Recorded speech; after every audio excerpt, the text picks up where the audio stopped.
निकालना है, त्रिज्या निकालना है। तो सबसे पहले हम लोग क्या करेंगे रे, इस बड़े गोले की त्रिज्या हम लोग मान लेंगे नहीं, और तीनों गोलों का जो आयतन होगा उसका योग क्या होगा, बड़े गोले के आयतन के बराबर। तो सबसे पहले हमको क्या करना है, त्रिज्या मान लेना है, किसका, बड़े गोले का। यहाँ सीधा लिखेंगे, ये तुम्हारा क्या होगा, हल, जिसको हम लोग कहते हैं अंग्रेजी में कौन सी, सॉल्यूशन नहीं। यहाँ क्या करना है हमको, हाँ, माना कि पंची बड़े गोले की त्रिज्या क्या है, आर है, ठीक है। इसलिए सीधा दे दो प्रश्न से, क्या होगा, प्रश्न से पहले गोले, दूसरे गोले और तीसरे गोले के आयतन का योग बराबर क्या होगा, चौथे गोले के आयतन का योग नहीं, चौथे गोले का आयतन। तो बड़े गोले का, तो गोले का आयतन क्या होता है, यानी गोले का आयतन होता है तुम्हारा, पंजरे गोले का आयतन होता है कितना, 4/3 पाई आर क्यूब। इसी सूत्र का हमको क्या करना है, उपयोग करना है।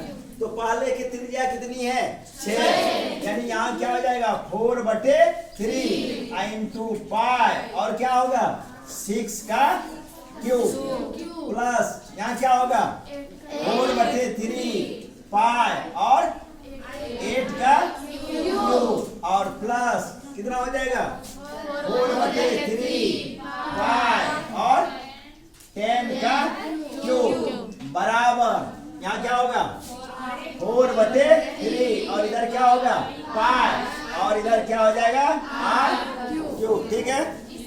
यहाँ देखो 4/3 पाई, यहाँ भी 4/3 पाई, यहाँ भी 4/3 पाई। तो क्या इस तीनों से हम लोग कॉमन निकाल सकते हैं, और चूंकि ये एक समीकरण के रूप में आ रहा है ना, इसलिए इसके नीचे जैसे चलेंगे तो हम लोग क्या लिख सकते हैं, या अंग्रेजी में देंगे तो क्या देंगे, और या नहीं तो ये चिन्ह देते हैं ना, तीनों में से एक ये देना एकदम बहुत जरूरी है। यहाँ कितना आ जाएगा रे 4/3 और ये हो जाएगा 5, तो यहाँ कितना बच गया 6 का क्यूब और प्लस कितना बचा 8 का क्यूब और प्लस कितना 10 का क्यूब और बराबर हो गया कितना 4/3 पाई और आर क्यूब। तो 4/3 और पाई, इधर भी 4/3 और पाई कट जाएगा, यानी इसको अगर उधर दे देंगे तो ये नीचे चलाएगा, तो नीचे और ऊपर क्या होगा कट जाएगा।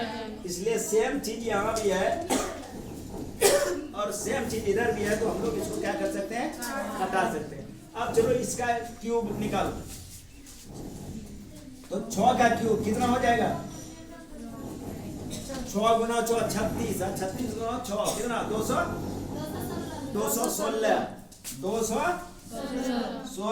और प्लस इसको छोड़ो, ये कर दो 3 बार कितना होगा, एक पर क्या जीरो 3 जीरो, एक पर 3 जीरो और बराबर क्या होगा यहाँ आर क्यूब। अब ये करो 8 गुना 8 कितना होगा 64, 64 गुना 8 कितना 500 गुना, ठीक है 512।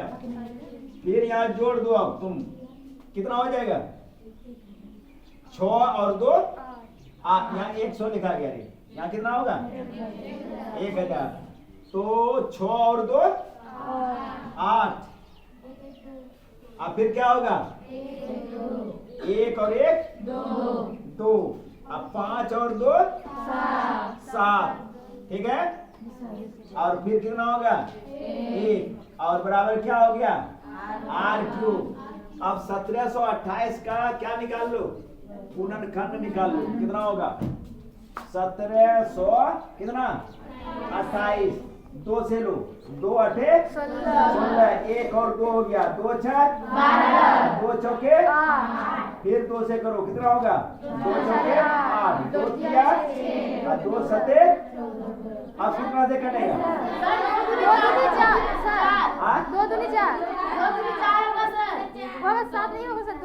2 चौके 8 और 2 तिया 6, हाँ और 2 दूनी 4, फिर 2 से घटाओ, 2 दूनी 4, 2 एका 2, 2 2 छह 12, 12। ये बना तो तुम्हारा 6 हो रहा है ना? हाँ नहीं होगा? डायरेक्ट करो, ये कितना होगा? 36 और फिर 6 से 6, यानी इसका जोड़ा लगा दो तो 1 6 इसके साथ चलाएगा, 1 2 इसके साथ चलाएगा, इसके साथ, तो क्या हो गया रे? 6 दूनी 12, यानी इसको हम लोग कर सकते हैं कितना? 12 का क्यूब बराबर कितना हो गया? r का क्यूब, और क्यूब क्या हो गया? खत्म। इसलिए r बराबर कितना हो गया? 12 क्या दिया हुआ है? सेंटीमीटर। ये क्या होगा? सेंटीमीटर। और यही तुम्हारा क्या हो गया? आंसर हो गया। ठीक है।